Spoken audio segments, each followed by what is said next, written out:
Assalamualaikum warahmatullahi wabarakatuh. Perkenalkan, nama saya Juliana Rizky dengan NPM 2308260169. Di sini saya akan menjelaskan mind mapping yang saya buat untuk perbaikan pada blok kardiovaskular mengenai myocard infarct. Jadi, myocard infarct ini adalah kondisi matinya sebagian otot jantung pada lapisan miokardium yang disebabkan oleh berkurangnya aliran darah ke jantung yang biasanya karena penyumbatan pada arteri koroner. Myocard infarct sendiri dibagi menjadi dua, yaitu ada STEMI dan NSTEMI. Pada STEMI adalah ST elevasi myocard infarct yang dapat terjadi karena oklusi total arteri koroner, sedangkan NSTEMI adalah non-ST elevasi myocard infarct yang dimana oklusinya itu terjadi secara parsial dan tanpa elevasi pada ST.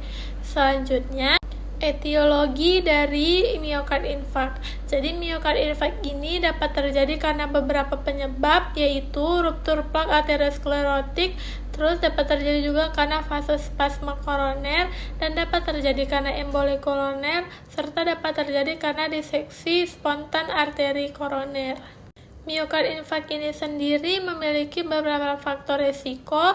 Yang pertama ada hipertensi, setelah itu dapat terjadi karena hiperkolesterolemia, dan dapat terjadi karena diabetes, merokok, obesitas, kurangnya aktivitas fisik, dan riwayat memiliki keluarga yang penyakit jantung koroner, serta usia yang lebih dari 45 tahun pada pria, sedangkan pada wanita lebih dari 55 tahun.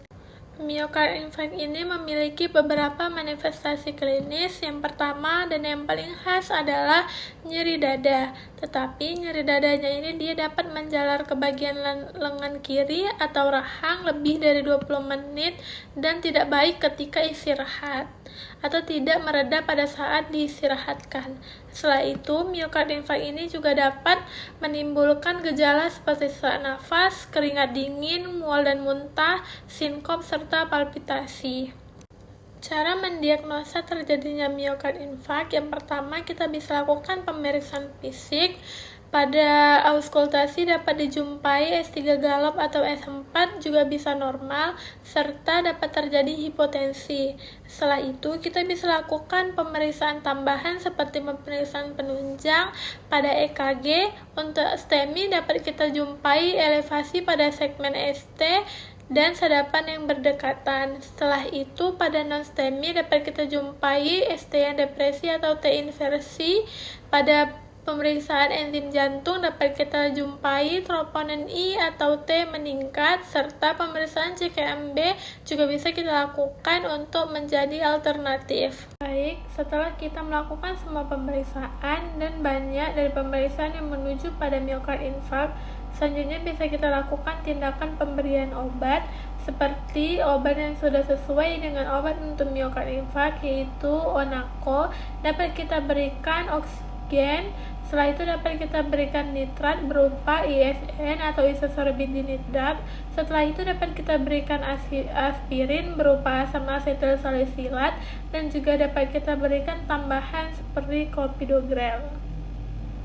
Setelah itu kita juga bisa mengusulkan tata laksana non-farmakologi seperti modifikasi gaya hidup untuk dilakukannya diet sehat, berhenti merokok, aktivitas fisik yang teratur dan rutin, serta melakukan pengulangan untuk kontrol terjadinya DM, hipertensi, dan lipid. Selanjutnya ada komplikasi. Jadi pada myocard infarct dapat terjadi beberapa komplikasi seperti gagal jantung, shock hipovolemik, ruptur myocard, serta perikarditis dini. Baik, di slide selanjutnya ini ada referensi yang saya gunakan. Saya mohon maaf apabila banyak kekurangan. Wassalamualaikum warahmatullahi wabarakatuh.